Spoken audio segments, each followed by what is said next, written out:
Country 99.5, country's biggest legends. Clay Walker there, and If I Could Make a Living. Hey, it's Tanner. Glad to have you spending your Friday with us. I am joined right now on the phone by one of our favorite country legends around here. She is the most awarded female country recording artist, and also she won the ACM Artist of the Decade for the 1970s. She comes from Butcher Holler, Kentucky, and just released a book called Me and Patsy Kickin Up Dust. Loretta Lynn, how are you? I'm doing great, Tanner. Hey, what does quarantining look like for Loretta Lynn? What have you been doing? Not too daggone much of nothing. I'm just sitting around. I ain't going to work. I think that's what they made quarantine me for, is to get me back to work. And I told them I worked before I got here, and I ain't working now. Well, I know you've certainly been busy. You just released a book, Me and Patsy Kickin Up Dust. Right. Me and Patsy did pick up a lot of dust, I'll tell you, and a lot of dirt, too. Well, this is not your first rodeo when it comes to books. You wrote back in 1976 an autobiography, Coal Miner's Daughter, and since have written a couple other autobiographies, a cookbook, and now you're telling the story of your friendship with Patsy Cline. So why now? What made you want to get this story out into the world? I think it's good because her little namesake is still alive and kicking and having a good time. Her and I was sitting around talking, and we decided to do it. So the namesake you're talking about there is your daughter, Patsy Lynn Russell, who actually co-authored the book with you. So what was that like, writing a book with your daughter? Oh, it's great because it's kind of like being with Patsy, you know? Oh, really? Does your daughter remind you of Patsy Cline? Oh, yes, every minute of the day. In what ways? Every way. Well, while you were writing this book, what were some challenges you faced, if any? I didn't face any challenges. I just kept writing. Said to hell with everybody and everything. I love it. This is my book, and I'm going to tell it like it is. And that's what I did. Well, let's talk about Patsy Cline. If you could describe Patsy in one word, what would it be? Great. You also say in the foreword you describe her as authentic. What was it about her that made her authentic? Well, she was the first to do anything that was really great about music. You and Patsy certainly shared such a special friendship, and you say, too, that you dedicate that book to all the women who haven't yet found that friendship. Oh, yeah. I just hope all the girls have a good friend, because there's nothing like a good friend. And you have to work at it yourself. You have to make this friend a good friend yourself, too. So for those women who haven't found that friendship yet, what would your advice be to them, and what do you hope they take away from the book? Well, I hope they take away a thought of getting to know a good friend and making a good friend on account of this book. That would be great.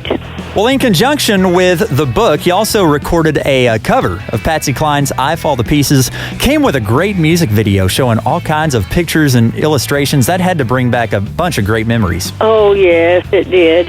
But I had to live with that, too, you know. And nobody else did, but it was good for everybody else to see. So how did all that come together? Dolly helped me. Oh, really? Dolly? You know, I'm going to holler for Dolly when I get in trouble. Absolutely. Me and Dolly are close. You know, we've been together ever since both of us been in Nashville. She was on the Porter Wagner show, and I was on the Wilbur Brothers show. So we've been together since in the early 60s. Have you talked to Dolly lately? Not a lot, but when we need each other, we know how to find us. Well, you know, you hear all the time that you and Patsy Cline really paved the way for other women in country music. So what does that mean to you?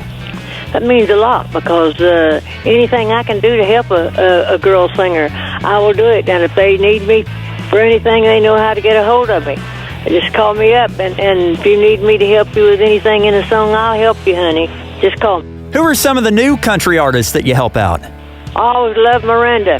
Miranda Lambert, really? And Miranda's a great singer.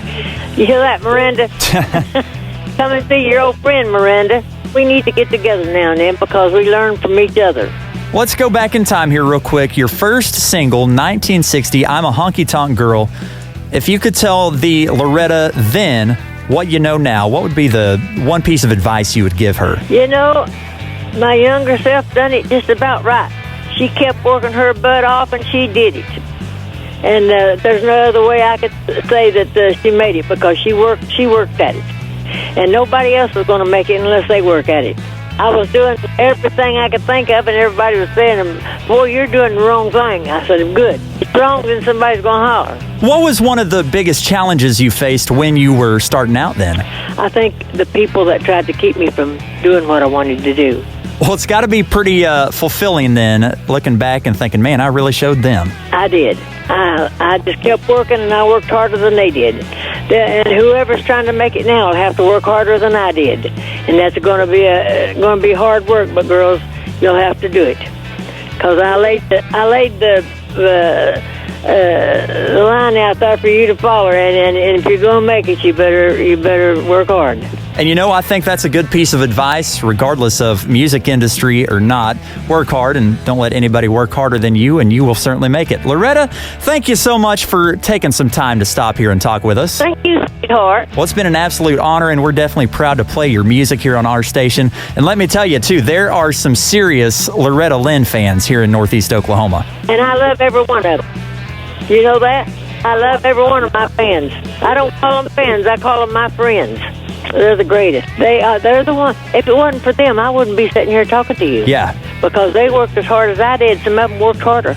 They worked side by side with me most of the time, and we all got acquainted with each other that way too. And that's what's great. We'll never let each other go. That is certainly the truth. And before you go, too, let me ask, Loretta, have you got anything else up your sleeve? Anything, projects you're working on? I got a new album that'll be out soon. Well, I cannot wait to hear that. We will certainly keep an eye out for that. And also, of course, going to want to go get a copy of me and Patsy Kickin Up Dust book just released.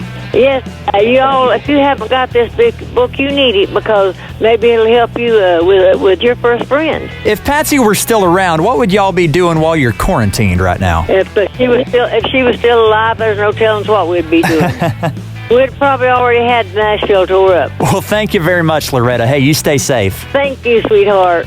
You know I love you. I love you too, Loretta. You have a good one. Okay, baby. Bye. Bye-bye.